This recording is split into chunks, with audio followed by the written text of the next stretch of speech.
Welcome to Wrasslin Raw!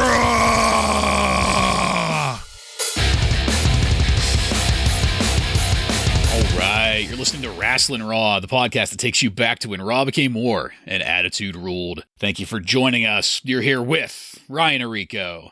I'm custom built for injury. Joe Giammatteo. It's a shame that you two suffer from that lousy DNA syndrome. I'm the one and only Jason Bartlett. We're going to examine WWE history one pay-per-view at a time. That's right, folks. This is a special pay-per-view episode, so pay-per-view stipulations are in effect. We're going to be talking about star ratings. Joe's going to give us Meltzer's star ratings. We're going to talk about whether or not we got our money's worth, and all surrounding a pretty special pay-per-view. It's not one of the big ones, necessarily. There's a particularly important match in it. But I don't know, it's hard to think of what else to compare it to, because you have, on the one hand, a pay-per-view that's forgettable in a lot of ways, but then on the other hand, you have probably the single most talked about match in wrestling history in the middle of all of it. Yeah. Clearly you're not talking about Hell in the Cell, that forgettable match. No. I am talking about the New Age Outlaws versus the Midnight Express. Usually before we do these shows with like a big show, I try to listen to some of Conrad's podcasts. Yeah. This man hosted a podcast called Foley is Pod with Mick Foley and had I don't know how many episodes, and they did not do a King of the Ring 1998 episode. Wow. No wonder it doesn't exist anymore.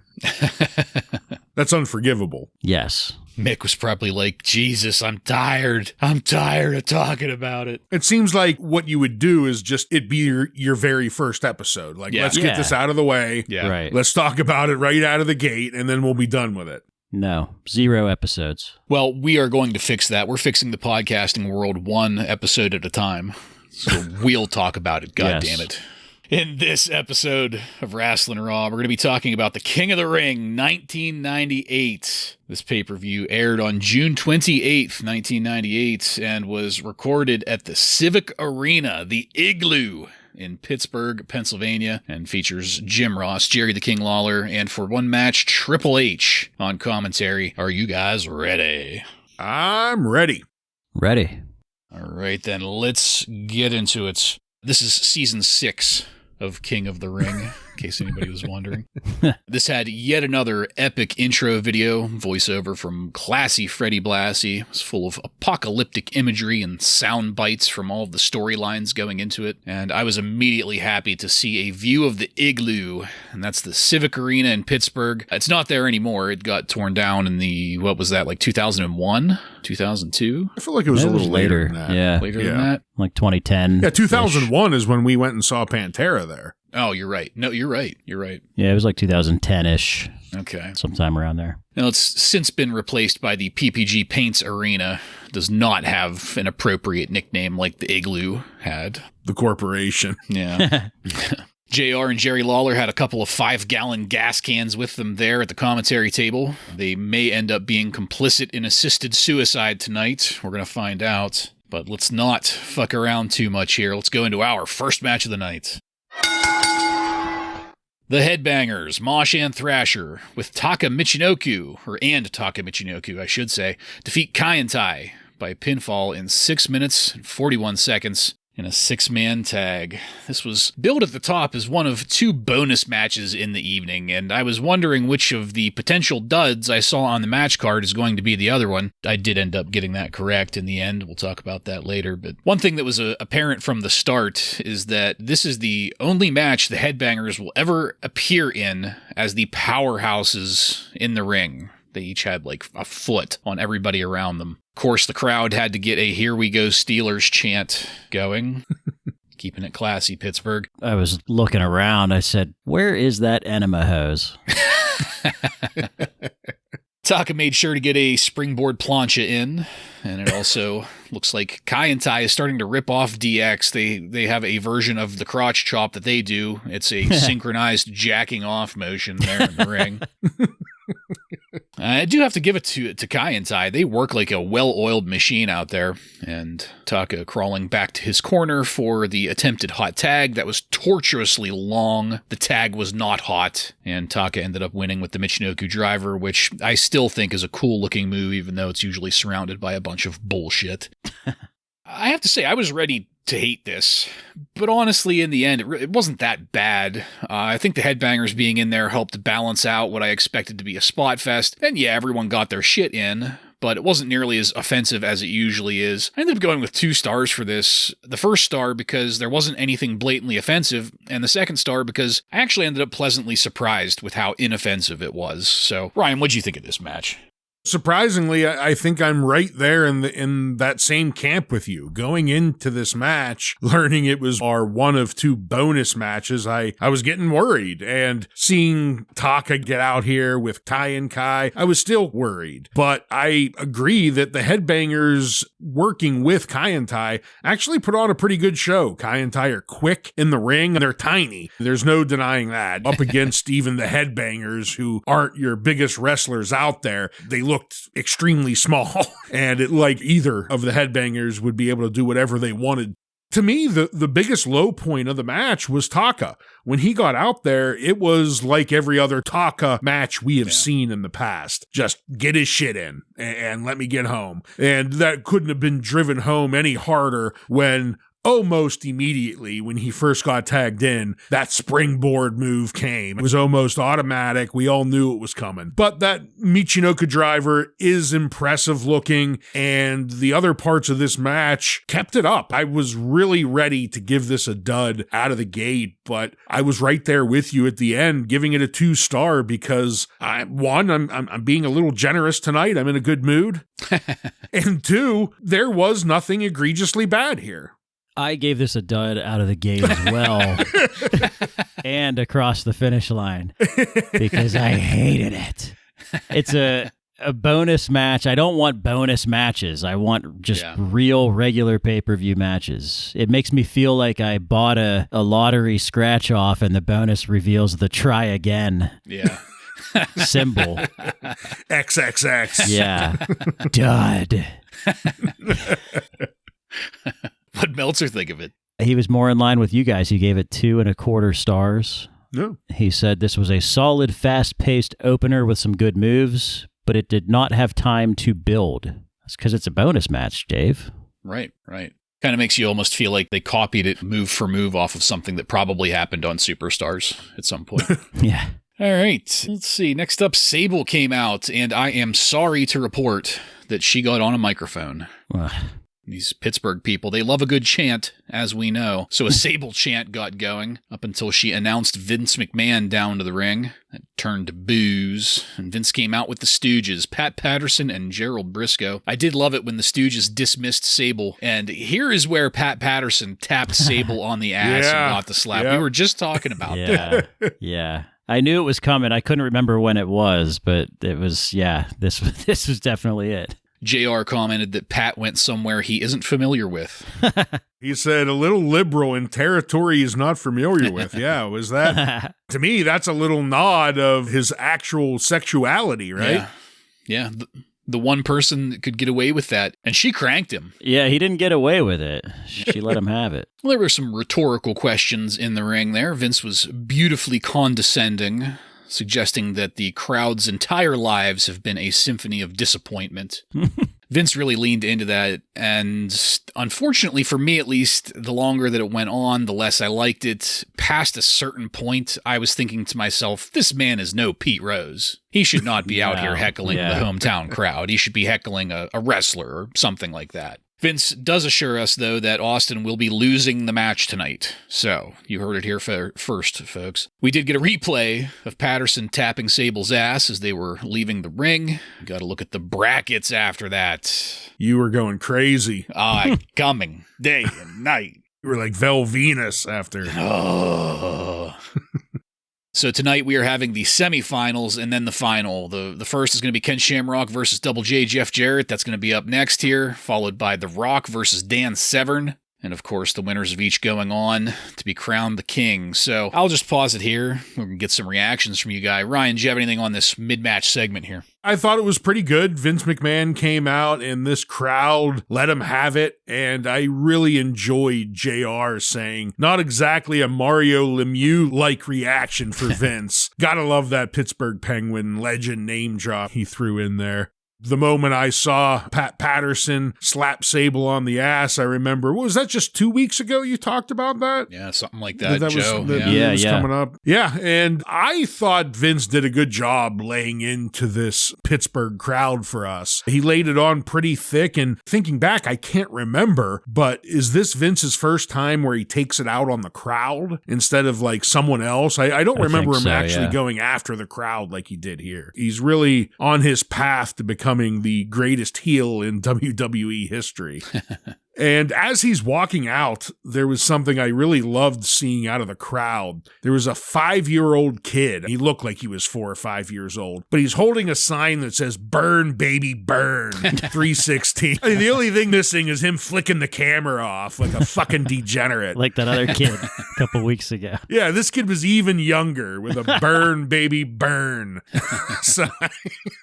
I want to see someone get killed in front of me, goddammit. Well, he came pretty close. Yeah. I liked this. Dave Meltzer agrees with you, Bartlett. He thought that it was not a great promo from Mr. McMahon here. Did a little too much ripping into the crowd here, but I liked it. But it did come across as killing time to me. Like it just, I don't know, it just seemed odd. They don't normally do this type of stuff on a pay-per-view, so they were killing time for I'm not sure what reason. Maybe because Stone Cold Steve Austin just got out of the hospital and won't have much time to work. I don't know. But that's how it came across to me. But what a good slap by Sable. I know we usually don't give her much credit, but that was a solid slap from her on Pat Patterson, so well done. Yeah, I think Pat must have told her backstage, lay into it. Yeah.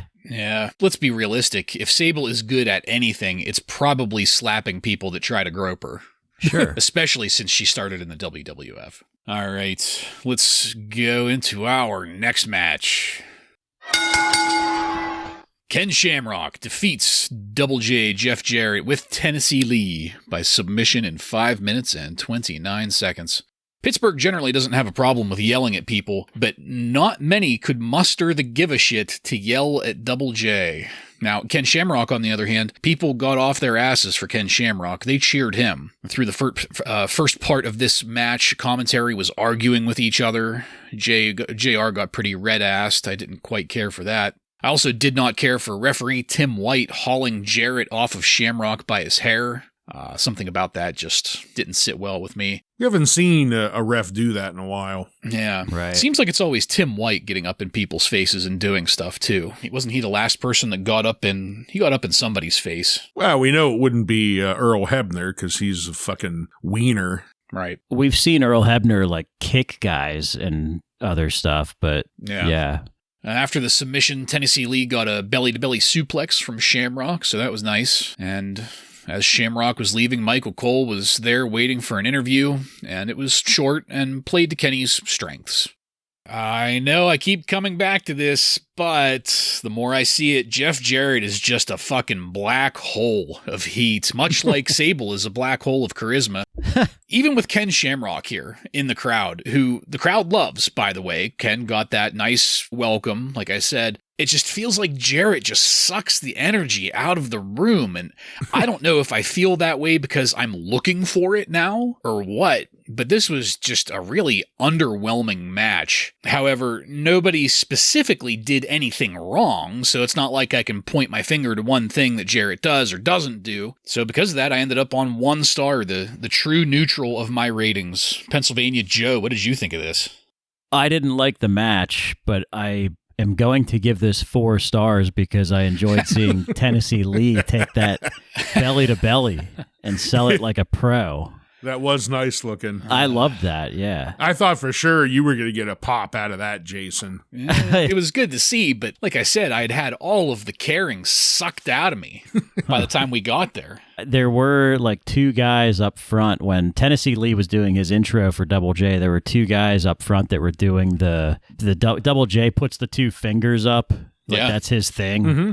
But they were doing it, so there must be two Double J fans in the arena. I loved seeing Tennessee Lee take that belly to belly. So 4 stars.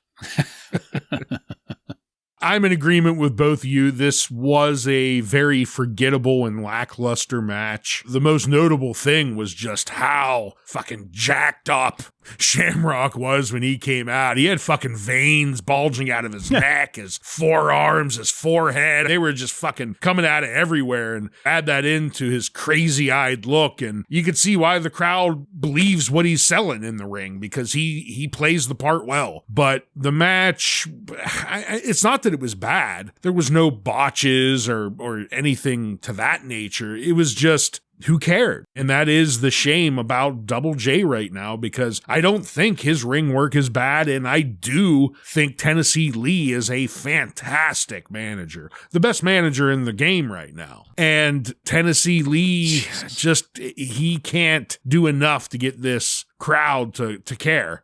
Even seeing him get that beautiful belly-to-belly suplex, no one fucking cared. Heading out of the ring, Ken, we did get to see his weak spot, though, when Michael Cole stopped him on the ramp for a quick word, and I can't even remember what he said, but it was just something like, I'm gonna win tonight. That's what will happen. I can't give it a dud, because it definitely isn't in dud territory, but I couldn't go much more than 1 star just because I didn't give a fuck. Yeah. What'd Meltzer think of it? He gave it 1 star, and his comments won't surprise you. He said the 2 did not miss any moves, so there was nothing wrong with the match, but they did not have time to build, and they had no heat going in. Yeah. So, yeah. Man, I shudder to think of what kind of a world I'm living in whenever I'm starting to line up with Dave Meltzer. Scary.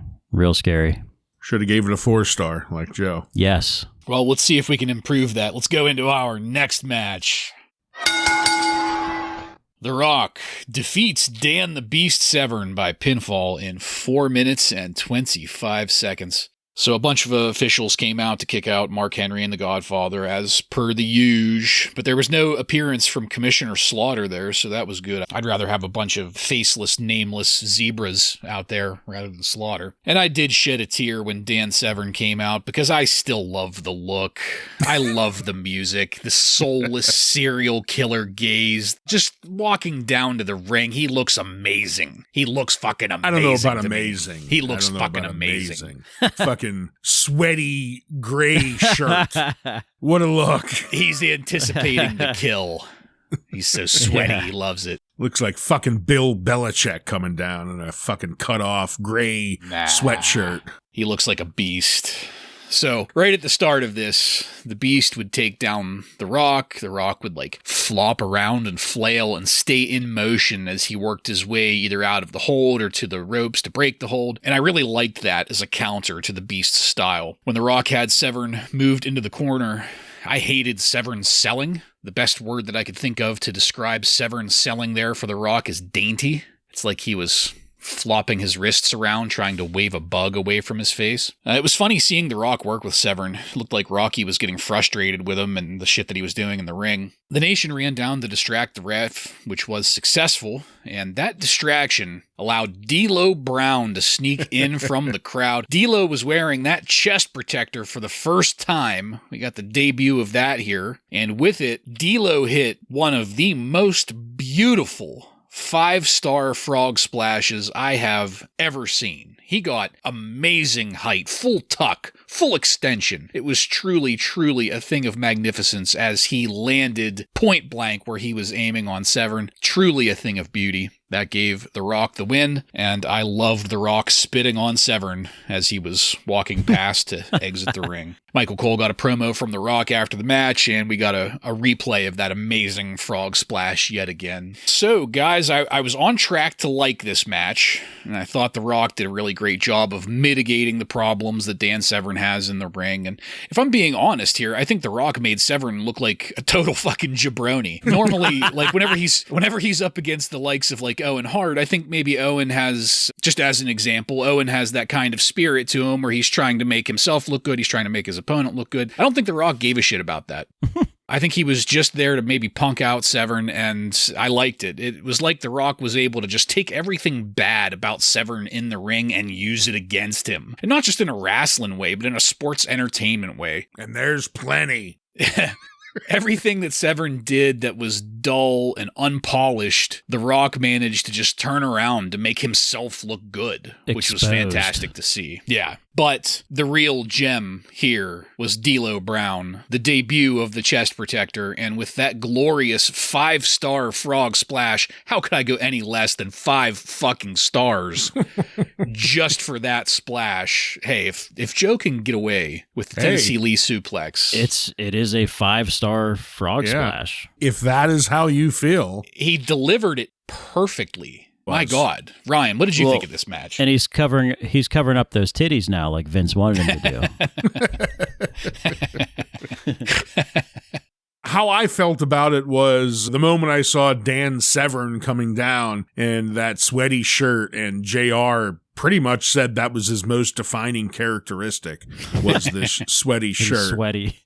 I'm going to say something here, and it's not an exactly perfect comparison, but Dan Severn, how he works in the ring and like the way he does his moves, it makes me think of a less charismatic, oversized, mustache-wearing Bob Backlund.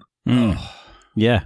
I completely agree. He's even super pale, like Bob Backlund. It's that old-timey brawler. Yeah, that old-timey way of doing things. Yeah. And that was just the shot I got. Now, Bob Backlund does it better, though. Let's not make any... Jesus Christ. And he can name all the presidents in order. Right. Yes. And he could talk on the mic. Yeah. Ugh. Dan, the same thing that you saw, Bartlett, in the corner. He just can't sell for anyone. And I think when we saw him when he was in nothing but squash matches, he was able to look serviceable. But the moment they asked him to actually sell any hits for anyone else, he fell flat on his face, and it looked the worst we've seen him. I think this is the worst he's looked out of any time we've seen him so far. I was right in dud territory, fucking right up to the end. It didn't give 5 stars for me, but D'Lo debuting that chest protector brought it out of the basement and at least got me up to a 1 star from the duds. So way to go, D'Lo. You saved Dan Severn from getting a dud for me. But the match, get the fuck out of here, Dan. Yeah, I agree with you guys for the most part. I'll spin it in a little bit of a different way. I thought that this was maybe the best Dan Severn match that we've seen up to this point. You thought best. But it's because of The Rock. Like, I just really enjoyed The Rock in this for basically the reasons that you stated, Bartlett, was that he made Dan Severn look like a complete fucking jabroni and just exposed how terrible Dan Severn is. Dan Severn, I agree with you. The walk to the ring, the music, that's all good, but there's no other positives for me with Dan Severn. He's another one of these and then the bell rang guy, but he can't talk on the mic either. So he's very little redeeming qualities with him. Right, that's not going to save him, and it probably explains why he had such a short career in the WWF. But I really liked the beginning of the match because The Rock was keeping that strategy of staying close to the ropes. Yeah. With working with someone like Severn. The Rock knows how to tell a story in the ring, which is part of what makes him one of the best ever. And we're seeing him start to do that because he's still young and new. Guys like Shawn Michaels and Bret Hart, those guys were great because they knew how to tell a story in the ring. And I feel like The Rock is doing that more and more. And he did it during this match, which I enjoyed. I loved seeing him mocking Dan Severn with that little fighter shuffle that he was doing. And D'Lo came in, and that was a nice touch there. So I gave it 2 stars. I thought that it was, like I said, it was the most entertaining match that we've seen with Dan Severn, but not because of him. I guess I didn't really talk about The Rock much, but I completely agree. The Rock did his job here and maybe even went above and beyond by making Dan look like the piece of shit he is so that everyone in the arena and in the back just would know that he doesn't belong to be in the ring. Maybe Dan Severn time is over. He's not a fat piece of shit, but he is a worthless piece of shit. Dave Meltzer agrees with that statement. He gave this negative half a star. Ooh. He said it was awful and had no heat. Yeah. D'Lo obviously got me up to 5 stars, but if it weren't for him, I probably would have settled around 2, because Severn was not entertaining, but I felt The Rock did a really good job of working well with what he was given here. He did. But D'Lo, come on. Yeah. All right. Oh boy. Let's go on to something very excited to talk to you guys about. Before we get into the match, we had a retrospective on the Al Snow situation. This was background scored with a Jim Johnston ripoff of Katrina and the Waves Walking on Sunshine, which I thought was ridiculous.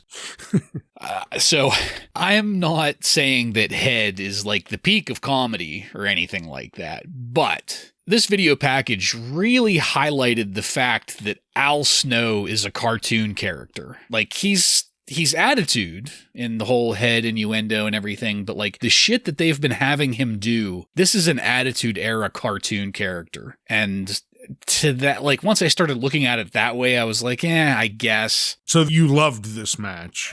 Well, no, we're not getting to the match, but heavy Head influence in this match. I think that might be part of the problem, is that they're trying to take this square peg that is Al Snow and the Head gimmick and shove it into this round hole that is the cartoon character expectation that they're putting on him. Just by all these costumes and shit that they're doing with him, and the story of fucking Jerry Lawler. If they had given him just an ounce of the amount of respect that he had in ECW, I don't think we would be here right now with our opinions on him. From what I have heard, it seems like the WWF did not use the whole Head gimmick the way that it was used in ECW. Right. Well, yeah, definitely not. So what you're saying is making sense, because like he got that over in ECW and then they brought it over here. It's like Bret Hart going to WCW. Right. It's like it just doesn't translate as well. Right. Yep. And that's all I wanted to say, because I really felt that this video package really highlighted that fact. Because if you take this package and hold it up against ECW Al Snow, we're talking completely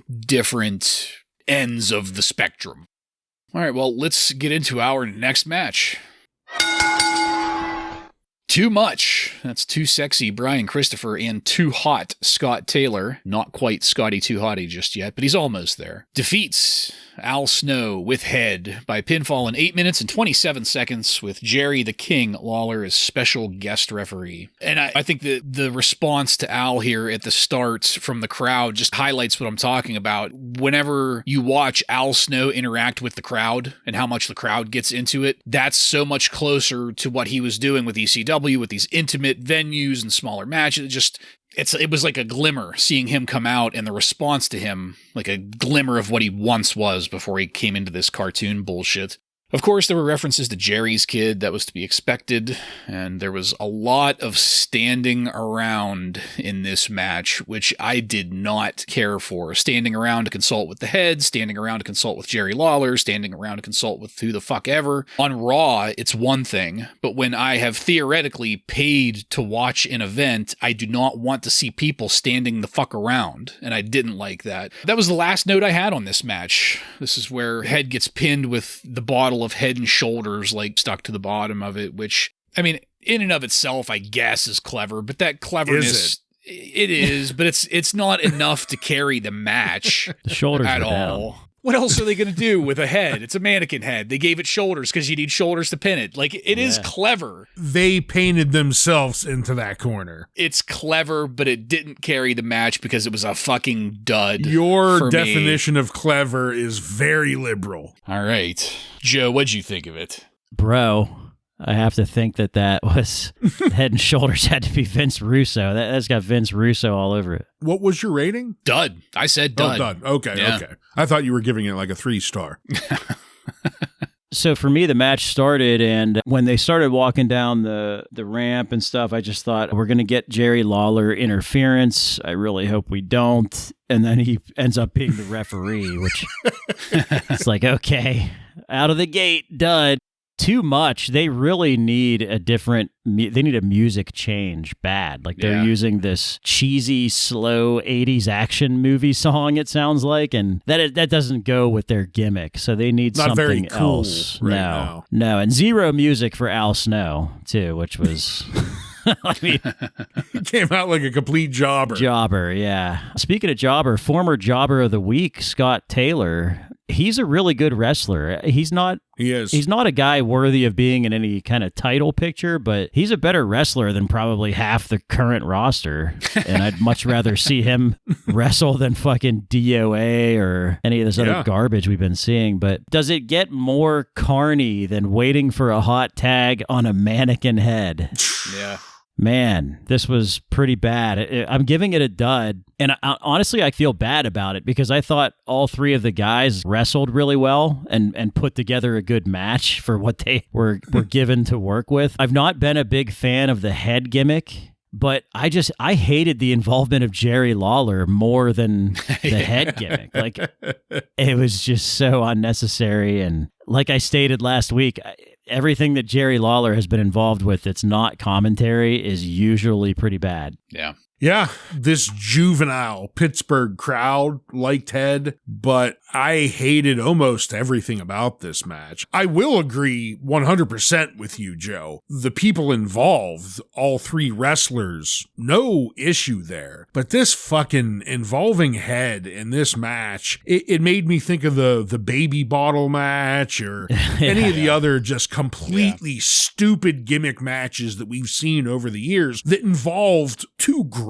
wrestlers. Let's think about the baby bottle match. That was Razor Ramon and the 1-2-3 Kid, right? Yeah. So two excellent wrestlers, but we end up giving a dud because the premise of the match is so fucking ridiculous. And that's the same here. The head with the head and shoulders, I didn't think it was clever at all. I just thought it was dumb as fuck, especially since they couldn't even get the bottle to stick on the bottom of the head. So they were continuously trying to fuck with that. I hated this. I fucking hated it.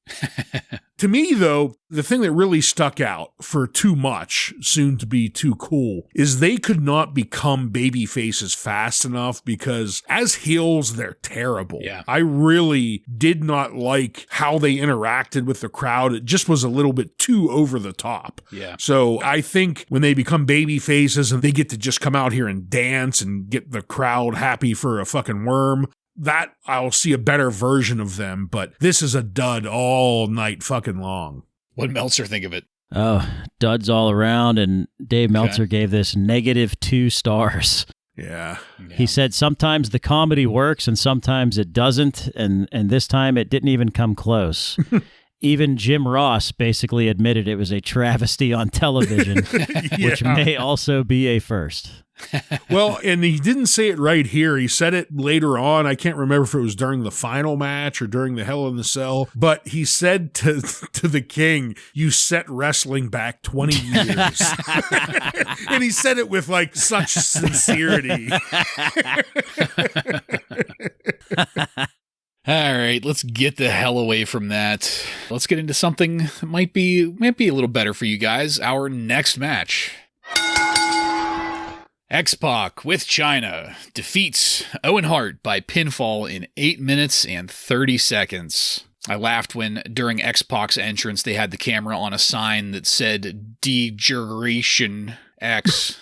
Somebody didn't know how to spell, and they misspelled in very large black letters for the camera there. Or Pittsburghians. They're not known for being maybe the brightest, but It left out a whole syllable. Maybe Vince was right earlier. I think he was right. It's a blue-collar town, damn it. This was pretty hard-hitting at the start. It really felt like X-Pac specifically had something to prove in this. I really liked Owen's fisherman suplex into a bridging pin. That looked great. I also really liked Owen throwing X-Pac through the timekeeper's table at the outside. That was wild. That looked great. Yeah, it was. There was a spot in the corner on the top rope that ended up looking pretty sloppy. It looks like there was some miscommunications there. And right after that happened, Mark Henry came down to interfere, and we got a really nice nose-to-nose between him and Chyna. I like the taint tickling we're getting for that. I can't remember if it really goes anywhere, but I really love seeing the world's strongest man and the ninth wonder of the world chin to chin there. And then who came out? That instantly got ruined by Vader coming down and hitting Mark Henry with the standing splash. Chyna ended up giving Owen Hart a DDT in the ring. We didn't see that very well, though, because the cameras were on Vader and Mark Henry on the ramp. And once again, we have a match that was ruined by the finish.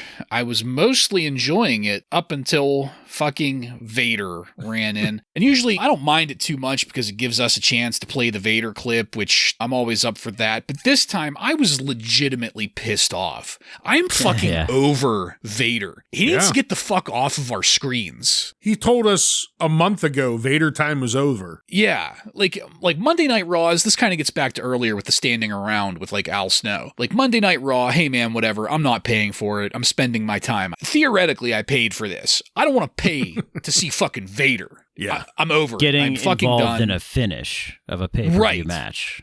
Ruining a finish again pay-per-view match for like what feels like the 6th or 7th fucking time now. I can't even remember what I was thinking about this match, like rating wise, because this went straight to fucking dud as soon as the Mastodon's fat ass came out. Fuck him. Fuck all of this. I'm so fucking over Vader. Ryan, what did you have on this? I couldn't agree more. Everything about this match, the way it started, I thought we were going to have a damn good match on our hands. And I'm going to say that for the most part, we did.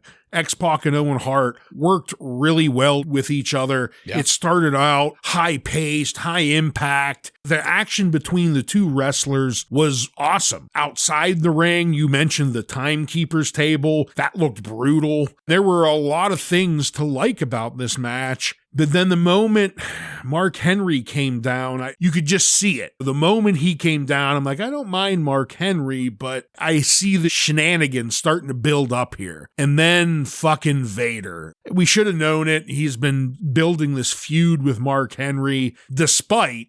Maybe Vader time's over. I'm nothing but a big piece of shit. A big fat piece of shit. He says he's a big fat piece of shit, but here he is, ruining matches left and right. Yeah.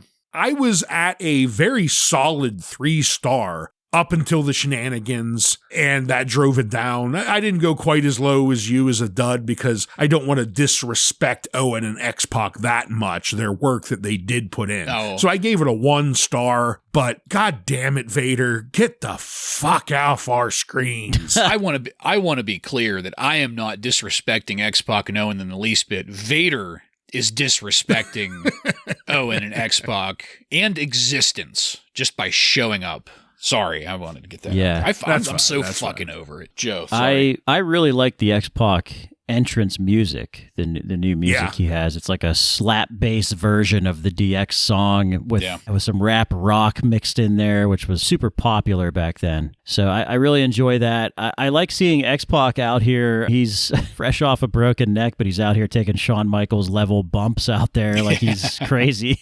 That's fun to watch. I wanted to give this a better rating if you just look at the match itself, but I have to include this finish, and Vader's terrible, and both me and the fans that were in the arena all would have rather seen Chyna and Mark Henry do something here than see Vader come out here and interrupt. So yeah, Vader everything with Vader right now just seems, it reeks of like, we're paying this guy a lot of money, so yeah. Yeah. It's like paying one of your quarterbacks who's terrible and having someone who you're not paying very much be better, but it's like, oh, we got to put the guy in that we're paying a lot of money. It's just horrible. But I suppose I'll give it 2 stars because much like you, Ryan, I'm not going to allow Vader to spoil everything about this, even though he did. Yeah. What did Meltzer think of it? He gave this 2.25 stars. He said the match had no heat, but the wrestling was good. Yeah. Yeah, it was. Because Vader didn't bother him. Yeah. Vader bothers me. Yeah. Now he does. Not that he didn't before, but like it's getting fucking old. I don't know how much more patience I have for it. Not much. You have a new guy like Mark Henry, a new monster like Mark Henry. Why would you saddle him with the dying monster that is no longer a monster and is worthless by his own admission in the ring? Right. Just a fucking chain around Mark Henry's ankle, and it's named Vader. Albatross. Yeah. All right, let's keep it going. Next up, Paul Bearer started strolling down to the ring. Anybody that was paying attention would have noticed over his right shoulder was a "Where's Doink" sign. And in case anybody was wondering, Doink was right up the road in Elwood City, which is right down the road from us at the time. Far away. So, the real Doink, yeah. Let's add. Doink, not donk. Just in case anybody was wondering, Doink, I almost said donk. Doink was right up donk. the road. That's for our longtime listeners. We haven't had to bust out the donk name in years. Yeah. Donk S #1, baby. Paul Bearer cut a promo in the ring talking about how Kane sat alone in his room for 20 years, and I would really like to see teenage Kane's bedroom. What an interesting thought that is. He said he just sat alone, right? Like in his room. It looks to me like Kane spent most of his time in the gym and doing steroids, not sitting in his room all alone. Paul Bearer got him a bench set in his room. Curling cinder blocks in the backyard. He got him the Hulk Hogan training set. He took his vitamins, that's for sure. At one point, Paul Bearer yelled, "How do you think it makes me feel?" And somebody in the crowd responded with, "Like a big fat piece of shit."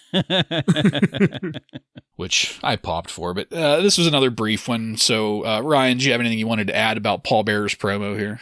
I thought Paul Bearer's promo was pretty good here, wailing on about Kane's suffering, but I did disagree with a line JR said as they were walking down to the ring. JR called Paul Bearer hideous, and I'm sorry. That is just not correct. That is absolutely wrong. He is the most beautiful man in wrestling, so just get that right, JR. It's funny you mentioned that because I love when JR rips into Paul Bearer with all that. Like he called him he called him like he rattled off like 8 different things like this despicable, vile, hideous, blubberous. I love when he does that. Paul Bearer did a nice job here reminding us what has happened recently with him getting the shit kicked out of him by Undertaker and really building up Kane to possibly win the championship and make Paul a proud papa. Yeah. I loved his line when he said, "You can laugh at the fat man all you want because I'll damn sure laugh all the way to the bank." That was a good one. That was a great line. So really good promo here from Paul Bearer. JR does like to hurl the insults at Paul Bearer, but he really leans into the hideous, though. Oh, he's hideous. Yeah, that's heinous, despicable. Look at him. All right, let's keep it going to our next match.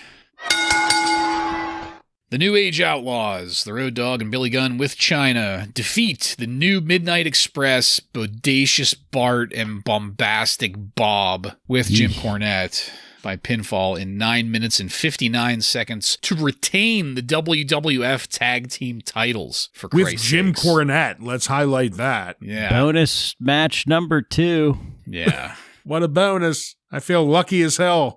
I was really hoping for some kind of explanation as to why this was happening to us. Like, why? Give me any kind of answer. Statistics, God, anything. Tell me why. Why is this happening? Last I checked, Kane and Mankind were the #1 contenders, right? Like, they won a whole match, a whole Royal Rumble. No, the New Midnight Express, the guys that got like thrown out first in that battle royale. I was confused. Why is this a bonus? Why is it these guys? Why? There's just a lot of whys flying through my head for this. Well, you probably want another tag team battle royale to settle that. Straighten it out. Straighten it out, yeah. So, like you said, this was our second bonus match. JR confirmed it. This is the one that I had guessed earlier. They highlighted that the Midnight Express are the reigning NWA Tag Team Champions, but this was not for the NWA Tag Team titles. It was for the WWF Tag Team titles. They also, did they even have the belts? Yes. Because Jim Cornette used it to hit one of the Outlaws at one point. Okay. Yeah. At the start of this, there was no mention of the fact that Billy and Bart are brothers. I was curious if anybody was going to mention that if they ended up in the ring together. I was laying even odds on the fact that they were just going to finagle it so they didn't have to be in there against each other. But another Steelers chant got going, and I'm a proud citizen of the Commonwealth, but the Steelers chant is just so fucking dumb. Just stick the fucking hose in it in Pittsburgh now. Well, I'm going to defend during the a Steeler chant wrestling here. match. in a hockey arena. A wrestling match that involved the new Midnight Express. What the fuck else did you want them to do? Go take a piss. Get some popcorn, yeah. Anything. What if they just took a piss? Whatever. They figured they might as well chant something that's much superior to the Midnight Express, the Pittsburgh Steelers. Okay. Whatever you say, Ryan. That's almost like them booing the match. You know, they're like, the match sucks. Let's just chant the Steelers. I don't think they were thinking that hard about it. I think some random asshole was drunk and just started saying it and everybody picked it up. Yeah, I think their lives have been a symphony of disappointments. It's the one thing that they have to hold on to. So the Gunn brothers did end up in the ring with each other. JR confirmed that they are indeed brothers for us. And just fucking drop it. No one would notice. Yeah, you're right. They look nothing alike. They had a nose-to-nose chat there with a couple smiles for a quick second. I'd like to think that that was a funny conversation. Just, I don't know. I'm trying to inject some kind of interest into this. Billy hit a great clothesline on Bart. Bart got a full rotation in the air from it, which is damn impressive. Billy Gunn is a fucking animal, but Bart Gunn is almost just as much of a fucking animal, so a lot of muscle there to get turned around in a full rotation in the ring. Halfway through this, and I had completely forgotten that Jim Cornette was present. And honestly, I just spaced out for a while after that because I didn't care about this match at all. Eventually, it was over. I couldn't tell you what the finish was. I ended up with 1 star on this. There was nothing necessarily wrong with it aside from the obvious. But again, I didn't care, so I was neutral. I just wanted it to be over. Joe, what'd you think of it? They obviously did not think this through when they decided to give us this bonus match because they introduced the New Age Outlaws first, and the Pittsburgh crowd brought it for this promo. Like, this was probably the loudest that we've heard them announce this promo along with the New Age Outlaws. And then they bring out the Midnight Express, and it's just total silence. Boom! Oh, my God. Dropping a bomb in the fucking arena. So bad. Like, how could you not think of that when you booked this? But anyway, at times in the ring, I can definitely see why they had like really high hopes for Billy Gunn as a singles guy, because every time he's in the ring, I think of that. I'm like, oh yeah, I can definitely see why they thought this guy was going to be like a singles superstar, but he never really got that like Jeff Hardy or Edge type popularity. They never got that popularity out of him, but I don't know. That's just something I thought of for sure during this match because I think he worked really well, especially with Bart, since they had that familiarity with each other. And I popped when Jerry Lawler called Jim Cornette bulbous, the bulbous Jim Cornette. And they were just having a good time talking shit on Jim Cornette on commentary, so that was entertaining. Chyna's low blow kind of saved this for me. I gave this 2 stars. I enjoyed seeing Chyna do that. Midnight Express is terrible, but this really helped put DX over even more. Not that they really need it, but mission accomplished, so I landed on 2 stars here. Yeah. The New Age Outlaws, I thought, did a perfectly fine job here, and they certainly got a big pop out of this crowd. But once the new Midnight Express came down and we saw James E. Cornette was back with them, including having these fucking NWA belts, we thought this storyline was dead the last time we talked about them. But no, they're still here, and I guess I'll say this is one tiny, ever so small notch up from this being against the DOA, but that's not saying too much. Billy Gunn, just to add a little bit to Joe, what you were talking about, how they were hoping Billy Gunn could become a singles guy. I mentioned this years ago, but I remember JR specifically talking about Billy Gunn, and the thing that ended up seemingly holding him back was he had asthma. And as a tag team, it was very easy when he was having a little bit of trouble getting his wind, he could tag out and take a little bit of a break. But when he had to be the only guy, when it was a solo match and he couldn't do that, he suffered and he started to look bad in the mid and end of the match when it was clear he was sucking wind. And having asthma, it sucks because there's really nothing he could do about that. There was no amount of training or anything he could do. It was just that held him back and he couldn't to become a good singles guy, but there seems like there were other people back there that you could have put the Outlaws against that wouldn't have killed the crowd's excitement like this fucking Midnight Express did. It just took the wind right out of it. And I was certainly in dud territory for this match just because of the Midnight Express and the fact that the NWA is still something we're still talking about. But Chyna's low blow and the way she just eviscerated Cornette's balls with that hit, it was a very, she knocked him in the fucking next week. At least it looked like it. So that pumped it up to a 1 star, but good God, this Midnight Express, these guys need to get separated into different teams immediately. What'd Meltzer think of this? Meltzer gave this 1.5 stars. He said the match was fairly solid athletically, but the fans did not care. Well, I try to avoid going into the future too much, but I'll have you know that the world isn't long for the Midnight Express here, because tomorrow on Raw, we're going to get a Brawl for All qualifier match. Oh boy. Oh no. All right, let's keep it going. Triple H came out with Chyna to join commentary for our next match.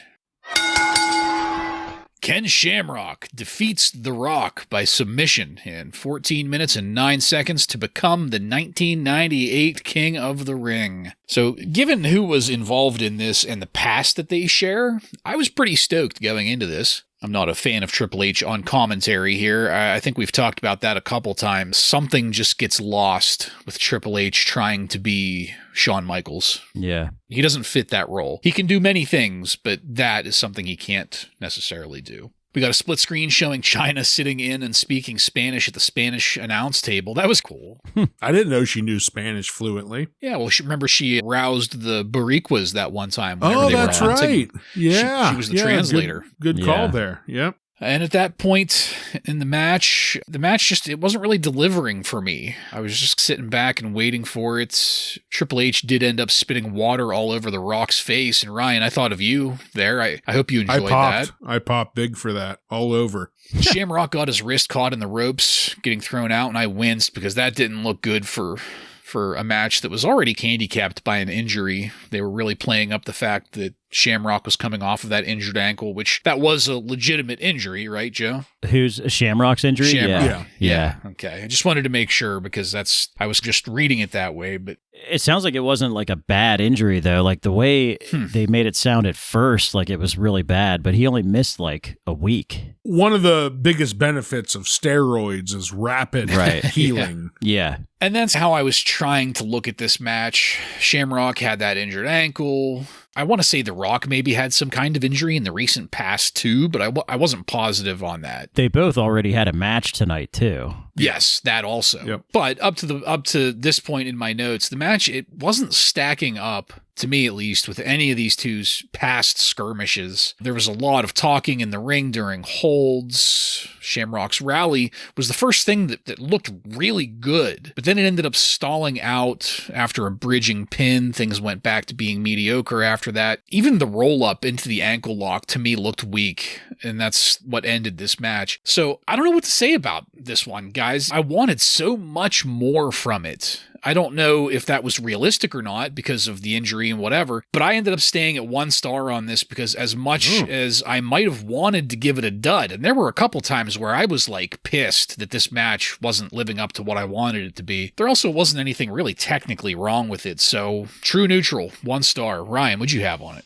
I disagree with you quite a bit. I didn't think this was a match of the year candidate or anything, but I thought this was a very damn good, entertaining match. I thought we had great action on the outside. We got a good, vicious-looking clothesline from The Rock when he hit Shamrock, and I thought all around the guys worked really well with each other. There was the point where they were both on the mat for a 9 count, and JR mentioned that there was a 9 count, and with both guys lying on the mat, that it was rare to have something like this happen. And I thought, no, JR, it's not. Absolutely absolutely every time both guys are knocked out on the mat, it's a fucking 9 count. But I thought coming out of the 9 count, though, it was a really great build up to the end of this match. I really enjoyed how the guys were working with each other. And I also enjoyed how Shamrock cinched in this ankle lock and pulled off the victory. The crowd was loving it. To me, I had a lot of fun. And this wasn't a 5-star or match of the year, like I said, but I gave it a very solid 3 stars because I was,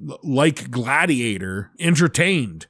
Yeah, I fall more in line with you as well, Ryan. I think that this match had some pretty good near falls in it too, which made it pretty entertaining. I think the doubleheader definitely took a toll on these guys. Otherwise, it probably could have been better. But I think that this match had enough star power to it for me. Like, it was a King of the Ring final, and you had the right guys in there, I think. Like, I think they picked the right guys to have in the final. This is probably Ken Shamrock's peak for me. Like, I know that he's going to do other things. He's going to win the IC title eventually, probably. But I don't know. I feel like this is probably his peak. I think it's just going to be a little slow downhill move for Ken Shamrock from here. I hope I'm wrong, but I feel like this is his peak. And that's not saying he didn't have a huge impact on the Attitude Era, but I don't know. I just feel like he could have been better than he was as far as like superstar power. And from my understanding, it's of his own making. Yes.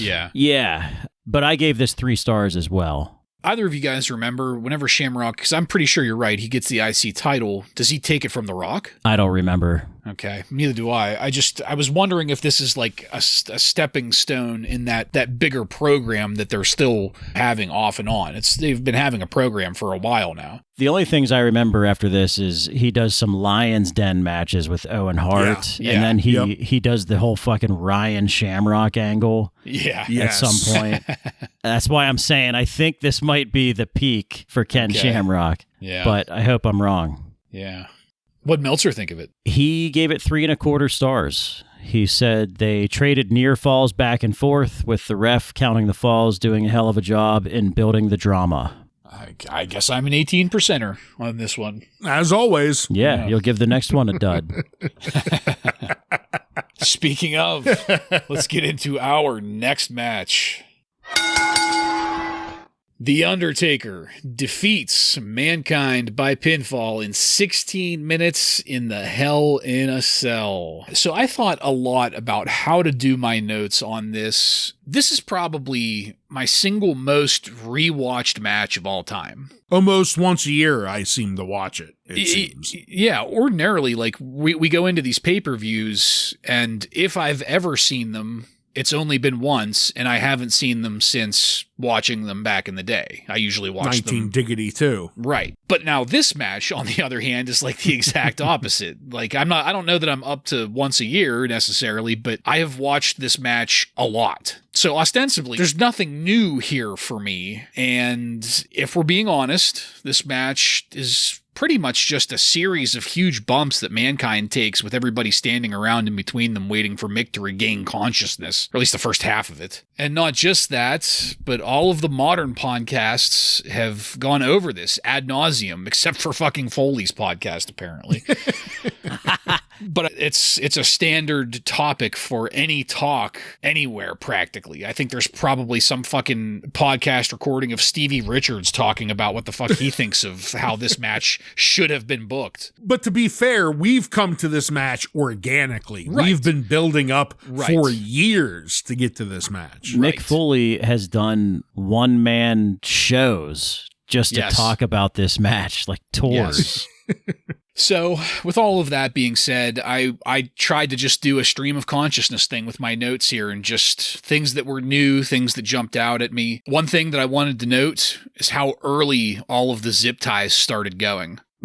Like, you hear Taker and Mick talking about this match, and they talk about hearing the zip ties popping whenever they're up on top of the cage. I heard and saw it here. Like, I was seeing them immediately falling down, and that's something I never really paid attention to before. I have to hand it to Mick, being able to rotate just right so that he took the Spanish announce table to the back for that first major bump. That was huge. Because like the rest of that shit, they really didn't plan. Well, at least going through the top of the cage, they didn't plan. But the fact that he was able to turn himself midair during a 16-foot drop or 20-foot drop or whatever it is, to take that just the right way. Because if he didn't take that just the right way, he'd have been fucked. Despite how much of a god Mick Foley is for this kind of thing, he managed to turn himself around just right to take that. I also noticed that while Taker was waiting for things to continue, he had the presence of mind to stand on some of the steel rails to better distribute his weight and not fall through it. So for me, nowadays, like I said, I watch this quite a bit. I don't get goosebumps from the fall from the cage anymore. Nowadays, I get goosebumps for the smile on Mick's face as he's coming off of the stretcher to go back down the ramp. That's the kind of shit that I come back to this match to see. The bump through the cage is next.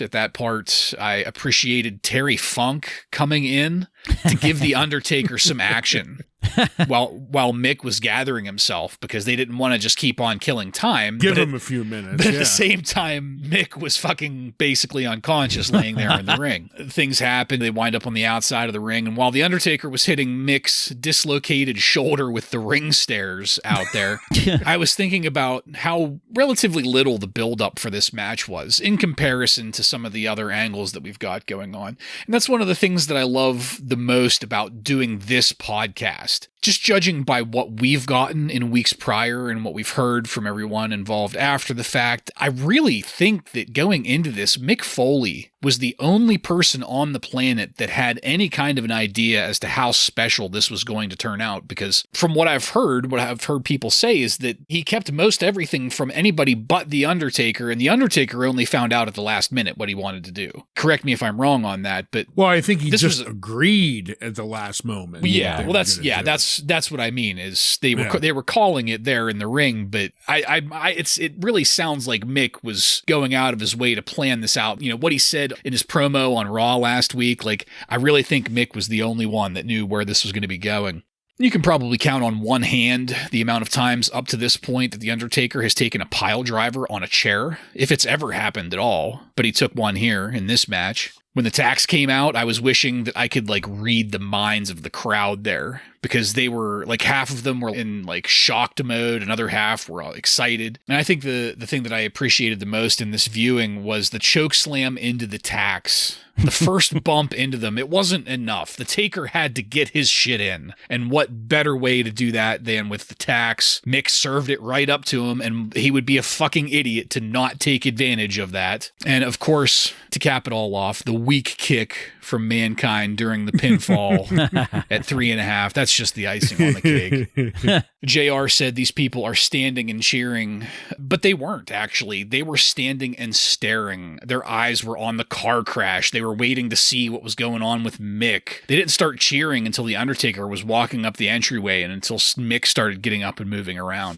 The final thing that I noted here was JR struggling to put over the next match because he knew it was going to be nothing. It was going to be absolutely nothing compared to this. And so in the end, this was another one that I had a really hard time trying to think of how to rate this, because like I said in the beginning, this is more or less just a series of huge bumps for Mick. Not to mention the fact that I've seen it God knows how many times, but despite that, it still stirs emotion in me. I am grateful for what Mick gave us here, and as much as I could be a nitpicking dickbag, I'm going with 5 stars. There's a fucking reason that I keep coming back to this match. So, Joe, what did you have on it? I think JR describes it perfectly. He said, "This has been the most ungodly match that I think we will perhaps ever see."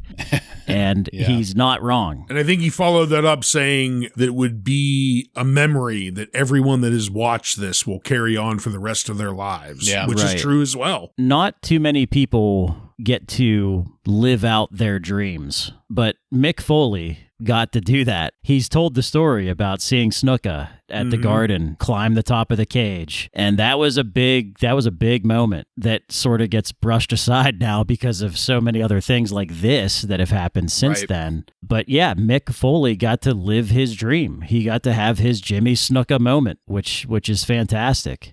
I prepped myself by watching like a few YouTube videos of Mick Foley talking about this match and stuff just to hear. Like, I've seen this so many times. I'm like, what am I going to get that's new out of this? Yeah. Not much, but I got to get something that doesn't get enough credit, rightfully so, is Hugo's sell at the Spanish announce table. He does his signature crumble when Mick hits that table, which, like, I would be scared shitless if this 300-pound man is coming down from how high is this? 16 feet from the sky. He didn't move. And then he hits the table, and then Hugo just, like, casually falls backwards in his chair. It was hilarious. Another one of my favorite tellings of this is The Undertaker was insisting on going home during this entire thing, pretty much, after the first fall. And Mick kept telling him, no, we need to get to the tax. We need to get to the tax. Like, Undertaker describes it as, I don't know why he was so obsessed with these thumbtacks. So that's funny to hear. But you mentioned the zip ties, and I thought about that for a while. I thought when we saw Shawn Michaels and Undertaker in Hell in a Cell, this did not happen. And with these zip ties just exploding. Shawn's a little lighter. Well, no, that's not it. So what happened was the choke slam through the cage, right? He was not supposed to go through on the first choke slam. They were supposed to gimmick this so that the cage would slowly come apart, and then Undertaker would just shove Mick Foley through the hole in the cage. And that didn't happen. And he fucking, I mean, we've heard the stories about how this rings are like concrete. Yeah. And like that had to be extremely painful. You mentioned this Terry looked like Funk. A movie. It looked like Terry a fucking Funk movie. Goes out there to give Mick some time. Yeah. Because he had to. Mick Foley has said he doesn't know how those shoes were there. Whose shoes are these? Like, he was completely out of it. Bruce Pritchard told a story that Mick Foley came to the back after the match and said something to Bruce like, I really wanted to get to the thumbtacks and we didn't get there. And Bruce was like, Mick, you have thumbtacks like all over your body right now. So he was just fucking out of it. There's always going to be stories. There's always going to be new things that you can pick up, even if you've seen this 1,000 times. But yeah, this is 5 stars all the way for me. Yeah, in complete agreement. I think I've even said it in one of our Christmas episodes. This is pretty much at the top of my list as far as matches go, if I'm tipping my hand a little bit. And it really does bring me back to my childhood watching this. Even though I watch it time and time again, at this point, I couldn't even count how many times I've watched this match, but it still holds up every time I watch it. And neither one of you brought it up, and I feel like it has to. Outside of the performance that Mankind put on for us, commentary during this match is on another fucking level. So, like, not only do we have this masterpiece happening in front of us, this is one of the greatest covered matches of all time. How many memorable lines out of JR that are still used today by people who never even watched this match? The "by God" and the "he's been broken in half." There's multiple terms that have become just pulp culture terms because of how iconic this match was. And as you both stated, it's been covered till the fucking cows come home. Everyone except the Mankind podcast have covered this match. So there's not going to be anything new that we can add to this match other than to just talk about how it personally affected us. And I remember as a kid watching this, I thought it was over. Like, the moment Mankind got tossed off the top,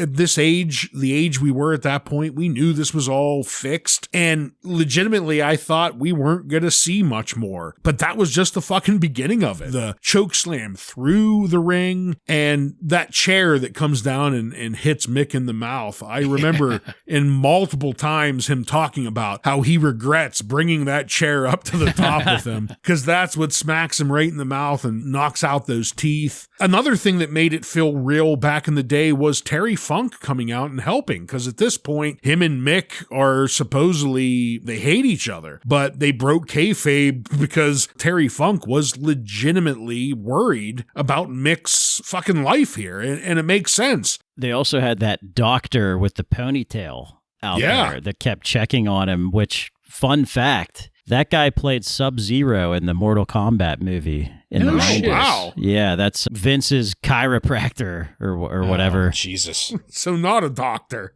What the No, fuck was a chiropractor going to do for Mick Foley out here? Right. But no, he was there the whole time. And it's like, is this real? Like, I'm not sure, because we never see that guy. We've never seen him before. Yeah. Well, and there were other points too, like at the start of the match when Undertaker tossed Mick Foley off the top and he first goes through that table, the Undertaker kind of looks over his shoulder and gives this like, holy fuck look. Like he broke kayfabe for just a second and how worried his face looked, which makes sense. You saw this guy fall from what essentially is the top of a building through a small gimmicked table, and the motherfucker gets up and he won't stop. He's going to give the fans what they want here. And the icing on the cake was Undertaker finally leaves. Mick Foley gets off the stretcher, and the crowd, you start to hear a Foley chant. Yes. Regardless of the fact that he's supposed to be a heel right now, he just went up against one of the biggest baby faces in the company. People there already realized what they just fucking saw there, and it was legendary. And because of that, it lived up to the hype, and anyone out there that is a fan of hardcore matches, this is basically the high water mark. This is what everyone wants to live up to. And I could not give this anything but a 5-star, and we all gave it 5 stars. To me, it's a match of the year candidate. I don't know about you guys, but it's one of my favorite matches of all time. Yeah. So match of the year candidate. Yeah, No doubt. absolutely. You can't not nominate the most talked about match in Right. the Yeah. history of wrestling. Just add that to the list. Let's see. 98 King of the Ring, Hell in a Cell. So far, we've got 2 Match of the Year nominations, both involving Mick Foley. I was going to say, they both have Mick, right? Yep. Austin versus Dude Love at Over the Edge is the other one. Just last month. Yeah. Back to back. Way to go, Mick. Right. The year of Foley is 98. Yeah. What'd Meltzer think of this match? Well, a little bit of a nitpicking dickbag, just slightly. He gave it 4.5 stars. He didn't like the tax. I think he didn't like the first bump into the tax, how Where Mick he had had to to sort roll of in. roll into them. Yeah. But okay. so he's an asshole for not giving it 5 stars, but I have to give Meltzer credit because he never starts his observers this way. He basically wrote an entire article about this match to kick off this weekly Observer edition. He did a great job at describing this as, like what I said, like Mick's Jimmy Snuka moment, kind of comparing that moment to this one and basically saying, I hope we never see someone try to one-up Mick Foley, because Mick Foley tried basically to one-up Jimmy Snuka, and he basically said, I hope we never see this again. Otherwise, somebody It could... needs to stop here. Yes, do some serious damage. So really good article in this weekly Wrestling Observer from Dave Meltzer. That kind of reminds me of hearing what Vince McMahon said to Mick Foley when they came backstage, which was like, don't ever do that again or something. Well, he said, first, I thank you for what you have done for our company, but don't ever do that again. Yeah. Well, after that, who even gives a shit, right? Going past that. Let's go home. But I'm spent. after that, we got a video package highlighting the build-up for the championship match, which, given the previous match, I found very funny. We had all of this build-up for this championship match, the conspiracy, all of that shit, to have it all upstaged by Mick Foley, and I loved that fact. It made me realize also, and please correct me if I'm wrong, but I don't think I've ever heard Stone Cold or Kane talk about the fact that they got upstaged here, like specifically I about have. being upstaged. Oh, yeah. I've yeah. heard they? from both Okay. of them. Oh, yeah. Yeah. Yeah, Austin Yep. has said it quite a few times, yeah. Was he pissed off about it? No. No, they it's just laugh like, about I don't it. know. Yeah, they laugh about it, like, how do they expect me to follow that type of Right. thing? Okay. And the most Okay. recent version would be Kane, like a month and a half ago, did Undertaker's podcast. They talk about it on there too. Okay. Well, just goes to show how out of touch I am with some of the podcasts nowadays then. I've cut back on my listening quite a bit. All right. So, well, with all that being said, let's go into our final match of the night. Kane, with Paul Bearer, defeats Stone Cold Steve Austin by drawing first blood in 14 minutes and 52 seconds in a first blood match to win the WWF Championship. Damn. Yeah. So in contrast to the previous match, I don't remember this match at all, or I didn't remember this match at all. I remember it, but I didn't even remember it happened at the same pay-per-view. Yeah. Austin had an enormous bandage on his elbow, and I was like wondering to myself, well, is it going to count if that opens up?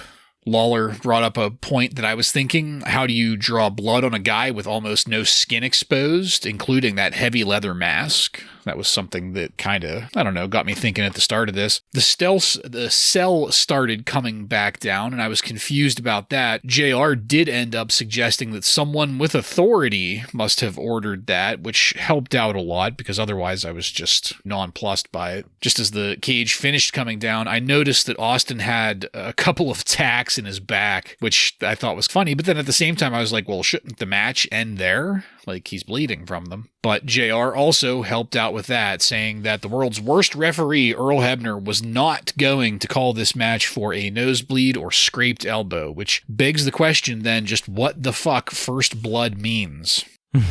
They ended up defining that as something significant, is what it was going to take. And I didn't get that, because this wasn't a first significant blood match. It was first blood.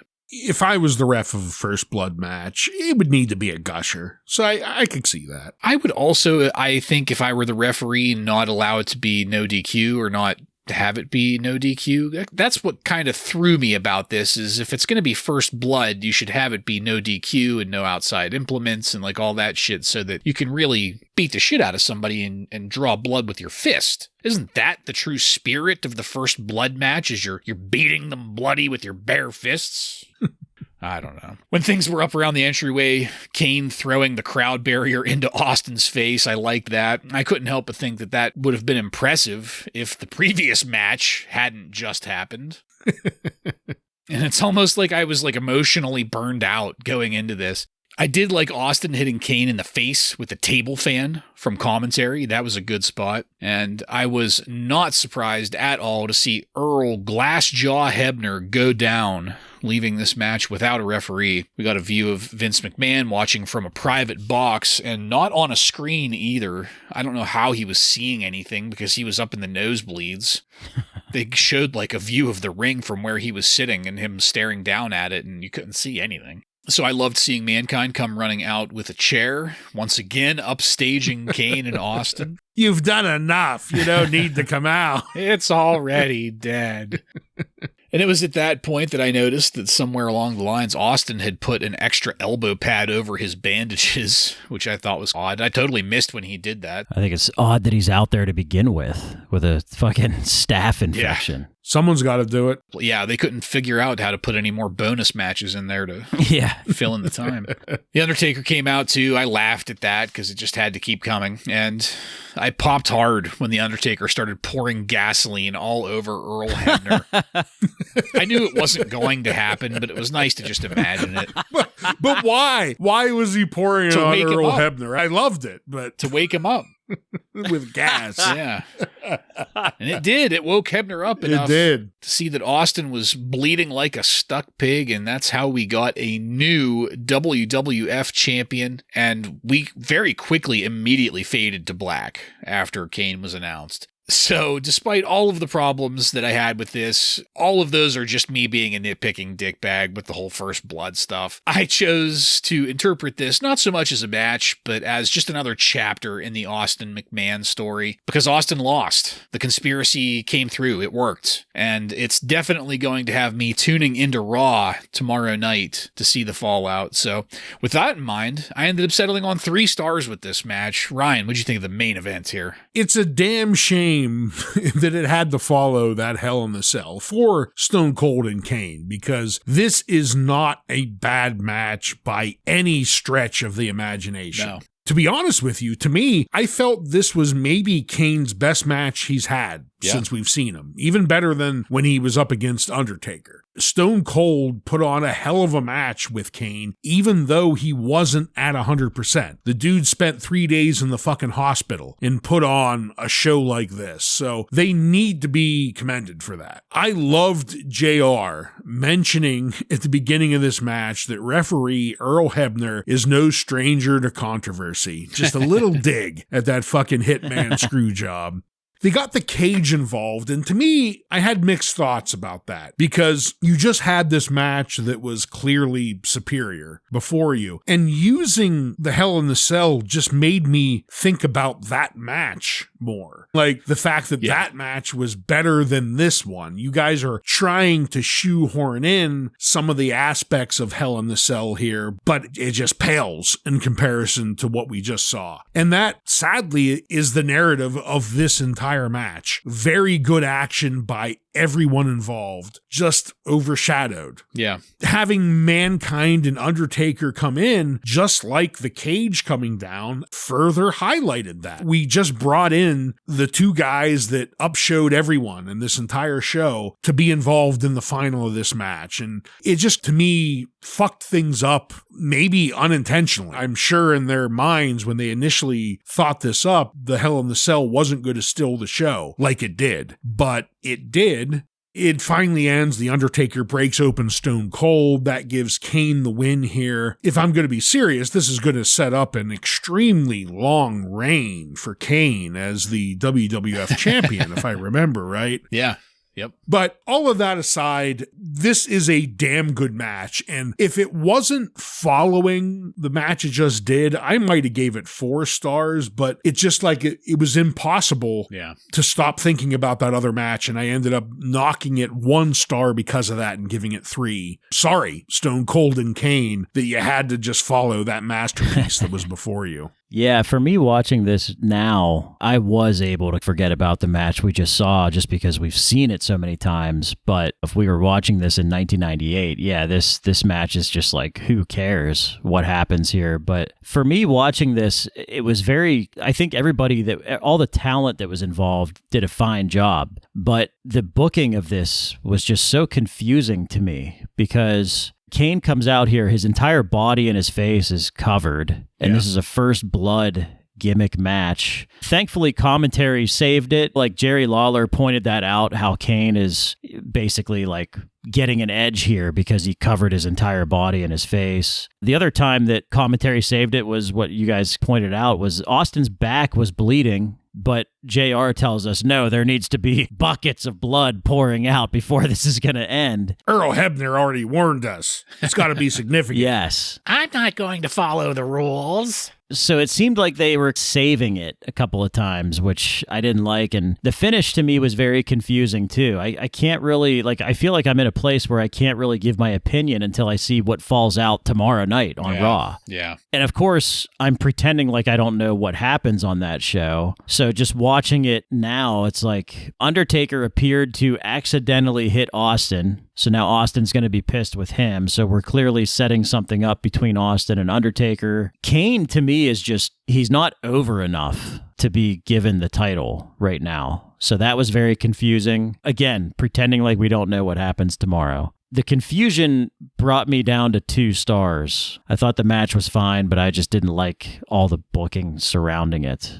Yeah. Yeah, it's definitely, this match was much, much more about story and not the match. And just the ongoing Austin McMahon thing. What Meltzer think of this? He gave it 3.25 stars. He said that Austin did a great job under the circumstances since he couldn't have been nearly 100% after spending 3 days in the hospital. He physically looked weakened and seemed too tired quicker than usual, but still carried the match. Like I said, we faded to black. So there is one question left. Probably the most important question of all. At a premium price of $29.95, did you get your money's worth?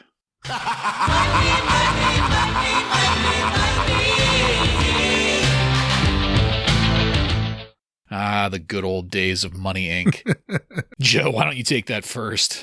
This event is it's the most talked about. Like, if you think about the next day, this was the most talked about event in my wrestling viewing life. Yeah. So yeah, this is easily worth the money. I would have paid fucking double just to see. One of the biggest regrets I have, this is in Pittsburgh. Yeah. And I just didn't have the means to get there. It was like, man, I wish I could have been there live. I actually know someone who was, and we've had discussions about it, but yeah, that's like a big regret for me. Yeah, same.